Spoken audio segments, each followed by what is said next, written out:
مسلمان قتل کر لیا ہے، عمر کو قصاصاً قتل کیا جائے۔ تو اللہ تعالیٰ نے یہاں پر حضرت فاروق اعظم کی تائید میں قرآن مجید نازل فرمایا، تو اس سے فاروق اعظم کی عظمت بھی نکھرتی ہے، ساتھ ہی یہ واضح ہوتا ہے کہ جو رسول انور صلی اللہ علیہ وسلم کا فیصلہ نہ مانے اس کا اسلام اور ایمان سے کوئی تعلق نہیں ہے۔ آگے اللہ تبارک و تعالیٰ نے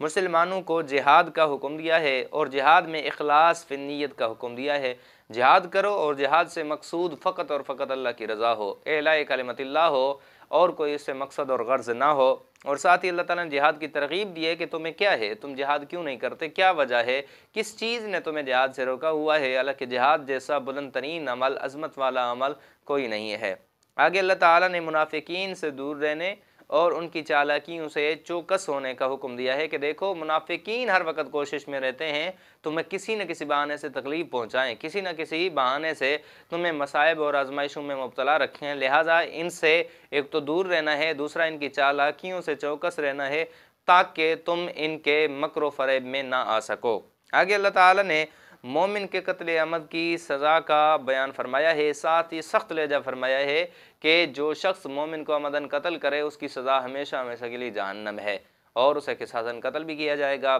اب یاد رکھیں ظاہری الفاظ سے پتہ چلتا ہے کہ اگرچہ قتل کرنے والا مسلمان ہی کیوں نہ وہ ہمیشہ ہمیشہ جہنم میں جلے گا، لیکن اس کا حقیقی مفہوم یہ ہے کہ وہ آدمی جو کسی مسلمان کو قتل کرے لیکن اس کا قتل حلال سمجھتا ہو، حالانکہ شریعت نے حرام قرار دیا ہے، تو اس صورت میں وہ ہمیشہ ہمیشہ جہنم میں جلے گا، کیونکہ قتل مومن کو حلال سمجھنے کی وجہ سے وہ اسلام و ایمان سے خارج ہو چکا ہے۔ آگے اللہ تعالیٰ نے پھر جہاد کی ترغیب اور مجاہدین کی فضیلت بیان فرمائی، واضح فرما دیا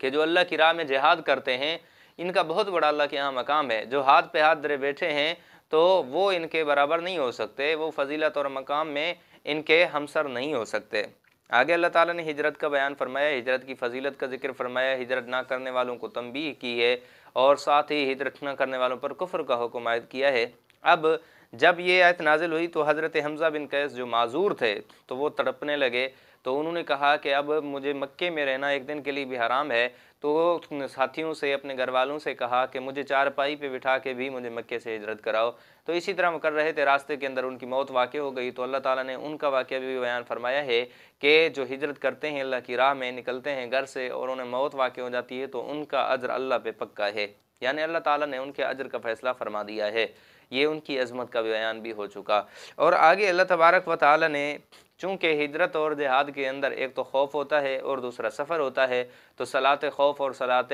سفر کے احکام بیان فرمائے ہیں۔ آگے اللہ تعالیٰ نے ایک منافق کا واقعہ بیان فرمایا ہے کہ منافق نے ایک مسلمان کے گھر چوری کی اور اس کا الزام ابتداءً ایک مسلمان پہ لگایا، اور پھر وہ مسلمان قوی طاقتور تھے تو اس سے ڈر کر پھر یہودی پہ الزام لگا دیا۔ اب جو مالکان ملکیت تھے انہوں نے رسول اللہ کے پاس شکایت کی، حضور علیہ الصلوۃ والسلام نے منافقین کو بلایا اور ان سے جب پوچھ تاچھ کی تو انہوں نے سراسر انکار کر دیا، اور حضور علیہ الصلوۃ والسلام نے پھر مالکان ملکیت کو تنبیہ کی، تو اللہ تعالیٰ نے قرآن نازل فرمایا کہ آپ کسی کی جب تک معاملہ کھلے نہ طرفداری نہ کریں، اور اس کو قیامت تک کے لیے بیان کر دیا، یعنی یہ آنے والی امت کے لیے ایک سبق اور درس ہے کہ جب تک معاملہ اصل کھلے نہ، اس کی مکمل تحقیق نہ ہو تو کسی کی طرفداری نہیں کرنی چاہیے۔ آگے اللہ تبارک و تعالیٰ نے انسان کی سرکشی کا بیان فرمایا ہے کہ انسان سرکش ہے، اللہ نے کتنی نعمتوں سے نوازا ہے، اللہ تعالیٰ نے ہر قسم کی نعمتوں سے مالا مال فرمایا، اس کے باوجود وہ شیطان کے کہنے پہ چلتا ہے، حالانکہ شیطان اس کا سری دشمن ہے، شیطان کبھی نہیں چاہتا کہ مومن مسلمان اللہ تعالیٰ کی راہ پہ چل کے کامیاب ہو، تو یہ پھر بھی اس کی بات مان کے اس کے پیچھے چل دیتا ہے۔ اللہ نے گویا تنبیہ کی ہے اس کی سرکشی کو بیان کر کے۔ آگے اللہ تعالیٰ نے پھر دوبارہ حضرت ابراہیم علیہ السلام کے واقعے کا ذکر کر کے عورتوں کے حقوق بیان فرمائے ہیں، جن کے حقوق غصب کیے جاتے تھے، جن پر ظلم کیا جاتا تھا، حکم دیا ہے کہ ان کے حقوق غصب بھی مت کرو اور ان پر ظلم بھی مت کرو۔ اور اللہ تعالیٰ نے سورت کے اختتام میں